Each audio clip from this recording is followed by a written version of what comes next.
So thank you so much for the invitation this morning and the bios. I won't talk too much about myself, but I am from the Human Sciences Research Council, and I am a social behavioral scientist that works for the Center of Community-Based Research. By way of overview this morning, I'll talk a little to the Human Sciences Research Council and its mandate regarding socio-economic development. I'll talk to the relevance of social science research more broadly, and then I'll talk to an area of my expertise, which is the work that we do at the Center for Community-Based Research. So you'll see that this slide is a very busy slide, and that's because the HSRC has a very, very important mandate in relation to social science research undertaking in South Africa. It derives this mandate from the HSRC Act number 17 of 2008. And what this Act articulates for the HSRC is that we must initiate, undertake, and foster strategic, basic, and applied research in human sciences, address developmental challenges in South Africa, Africa, and globally, inform the effective formulation and also the monitoring of policy, and evaluate the implementation of policy. And a lot of what I'll talk to you today is at this nexus. Our task is also to stimulate public debate through effective dissemination of results. And I think that a lot of the work in research spaces tends to focus on the publication of the results and less on the downstream of feeding back those results to communities, whereas that is a critical component for us. The next speaker from the HSRC will talk to this important mandate of building research capacity in the human sciences. That is something important that we do, fostering research collaboration. The work I do a lot on is responding, as you mentioned earlier, is responding to the needs of vulnerable and marginalized groups in order to improve their quality of life. And then for the HSRC, one of the cornerstones is to have this data become accessible to the public. And I'll recall many years ago when I was doing my master's, a lot of my colleagues had used this for secondary data analysis. And Ben Roberts, in one of our other units, always talks about the use they get from their nationally representative survey called SASAS. The HSRC is often, the tagline for us is social science that makes a difference. And why that is because we focus on social science and humanities research. And that research is closely aligned with National Development Plan, Agenda 2063, and also the SDGs. And this talks to the need to fight poverty, inequality, and unemployment, which aligns well to our research aims that want to inform policies and programs that do these three things. Aligned to that, as I mentioned earlier, we have a strong focus on downstream or more upstream, if you prefer to call it, of making sure that that research that we develop into reports and publications is critically taken up for both policy and for wider impact. So why the social science? We often, we sit as a social science council alongside councils focused on health predominantly, innovation, science and technology. And where do we fit into this broad picture? I just wanted to unpack some terminologies that we use in social science before going into this.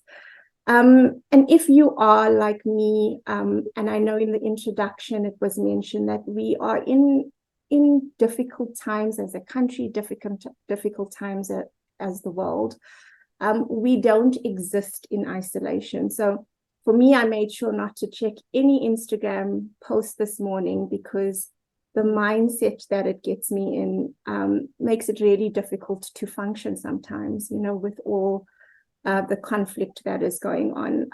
And we all operate in this kind of compound, complex system of influence where we influence and the systems influence us. So the social science is the study of individuals within these contexts and also of communities and societies, how people behave, interact, and within these broader complex systems.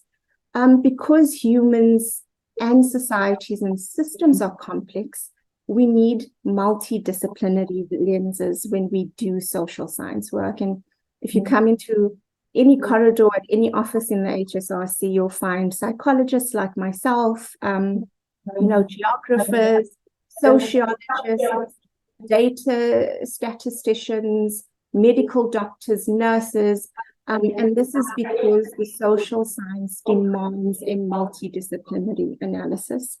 Likewise, with social economic development, that aims to promote sustainable growth, reduce inequalities, and improve quality of life. We need to unpack all these complex processes, behaviors, to ensure an enabling environment for economic development and planning.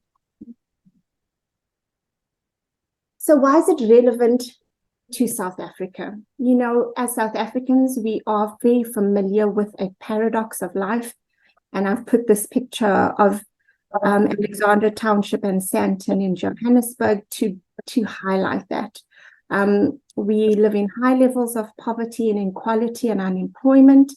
And then on the other hand, we have this Bill of Rights that foregrounds an expanded access to socio-economic rights. So we are always trying to balance these with what we do. Social science and humanities research wants to explore and underline the what, the how, the who, and the when. And the way we do that, is through understanding why things are the way they are. So a particular crisis in the country, like when COVID happened, and understanding the historical implications of apartheid policies, and as we move forward, how things have evolved despite all these great progressive laws we have, why things aren't always implemented as they are. So the critical role for social science is in identifying some of the issues, identifying enablers, not just barriers, and in understanding how to improve policies and also where policies are not working at all. So the social sciences are essential for understanding, guiding, and also driving social economic development in our country.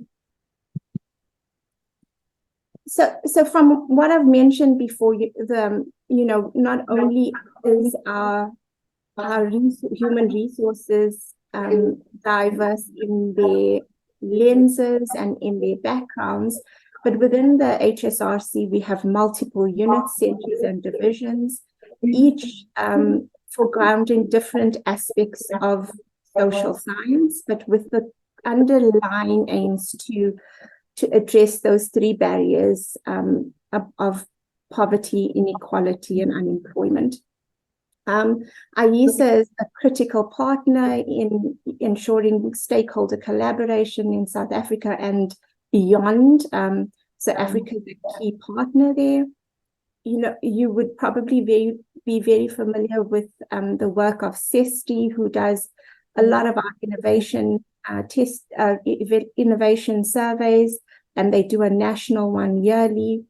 We have a department that looks at developmental, capable, and ethical state, and they do the South African Social Attitude Survey. The division in which I belong is Public Health Societies and Belonging, and we do the HIV prevalence survey started 20 years ago in this country that provided the first data on HIV and the extent and prevalence of HIV in South Africa. And we have a division that looks at education and the economies, and a vast array of national surveys that look at our literacy rate, for example, unemployment, etc. I could not begin to do justice on any of these units. I'm in a small center based at the Public Health Societies and Belonging, and so I want that to be the focus of what I talk to you about today. But before we move on to the work of the center, I think critical to the HSRC is that we don't just want to do research for an academic or knowledge generation activity. Our research, our social science research, aims to inform policy, and we make these inputs into policy developments to ensure that they are informed, proactive, and targeted, particularly, for example, in times of COVID. We did lots of COVID work and had lots of government engagements about things like the COVID-19 grant. We also want to make sure that the policies that we make recommendations that we analyze are evidence informed, and that they use the resources that are allocated to them effectively in order to benefit the most vulnerable populations and maintain public trust. Research is a fundamental component of this in terms of informing policy-making processes, as well as evaluating and monitoring the implementation of policies. So we do lots of policy analysis as social scientists, but also look at the extent to which policies are being implemented, and the gaps and areas for strengthening policy implementation. So this is the space in which I work. It is a rural, semi-rural community in KwaZulu-Natal called Sweetwaters. Our unit has been based here for the past 19 years. We'll go on 20 next year. And our aim is to develop our vision. Our long-term vision is for a community-informed research that focuses on health and well-being and access to the uptake of health and social services. So we want to improve community health and well-being, and also improve access to services. And how then does this focus on health impact socioeconomic development? I'll talk to that more specifically as we go. But just so you understand the way we work, we have a focused community model that is built on the 4 principles of range, recognize, recruit, retain, and sustain. And, just like the importance of community participation entrenched in our constitution, community engagement is a fundamental component of what we do. Our research agenda, as far as possible, includes the participation of the community. So the issues of inequality, unemployment, and poverty are, you just look back at this picture and you can see, you could imagine some of the issues that this community faces. But driven by these, we prioritize concerns set by the community, but also involve them in how best to conduct the research as we go on. One of the key ways for community engagement is to make use of methodologies that are innovative. Now, at the center and throughout the HSRC, we use social science methodologies, and you'll be familiar with the large-scale surveys that I talked about, like SASAS and SABSM and others. But our focus at the center has been really on mixed methods, multidisciplinary socio-behavioral research, a strong focus on qualitative research as formative data that tells us about the context and what's contextually relevant to people. And I can tell you that, for example, during COVID, we learned that people were not willing to vaccinate because this would take them away from their homes. They had to be in long queues without having food. And if they had to stand for 8 hours, they would rather go look for a piece job to be able to get access to some kind of resources and support.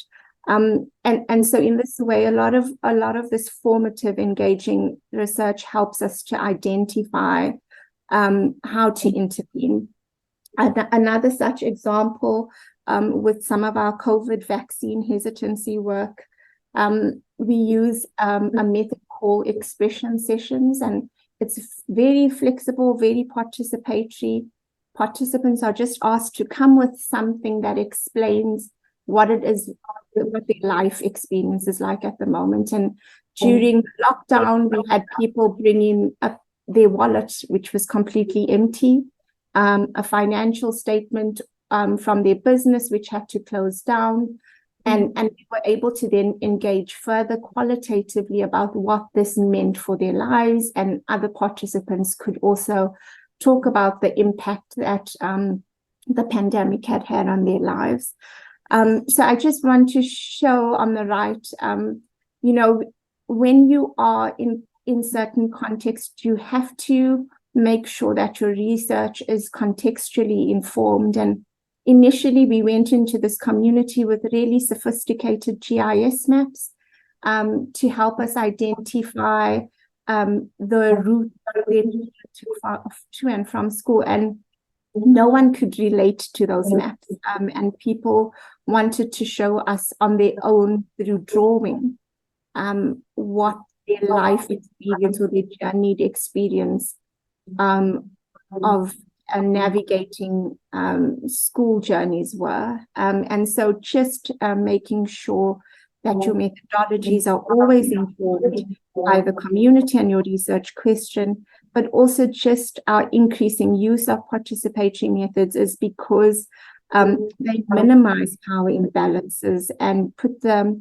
participant at the forefront of their knowledge. They are able to engage in a way that's more comfortable for them, and also enables what we found to be deeper reflection on the data. I want to quickly just go through some key thematic areas that will link back to socio-economic development in the work we are doing that focuses on decentralizing health services, improving adolescent health and well-being, and driving community programs. A lot of what we do at the center for many years, as HIV has evolved, and it was extremely stigmatized at one point, to the point now where we are worried more about the other end of the cascade of getting people linked to care, staying on care, and virally suppressed.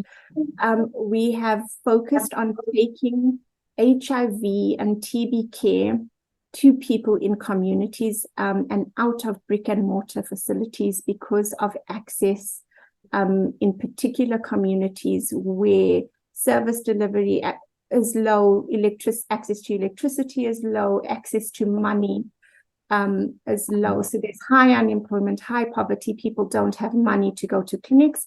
We've developed ways to take these healthcare services to them, both for HIV testing, TB, and HIV prevention. And the impacts of this have been manifold. We've been able to demonstrate that HIV testing strategies are acceptable, and we've been able to innovate in terms of HIV testing modalities. One of our studies called DOART, or the Delivery Optimization of Antiretrovirals, is now being implemented by the Health Systems Trust, which is a district-wide implementation. And this is extremely significant because I mentioned earlier that we want to do research that makes an impact. And often we will evaluate and test interventions that we hope government takes up one day. And this is why that is so significant. Another study was able to find, and counterintuitively almost, that people are willing to pay, even in the context of Sweetwaters, for access to medication. So they'd pay a nominal fee for delivery if this means they avoid having to go to the clinic, the transport costs, the waiting times, and the inconvenience, which is a significant finding for us. And the work we've done have led to the opening of a couple Unjani clinics in our community, and this is where retired nurses come to open clinics and offer almost a privatized service for, or a paid for service to our community, where they pay an amount, I think it's 250 or about 300 Rand, to see these nurses and access an array of healthcare services. So it's bringing in an income for the nurses, and they've been expanding over time. So there are a couple, almost 100, I think, in South Africa, but about 3 in Sweetwaters, and they have now expanded to offer mental health services. But ultimately,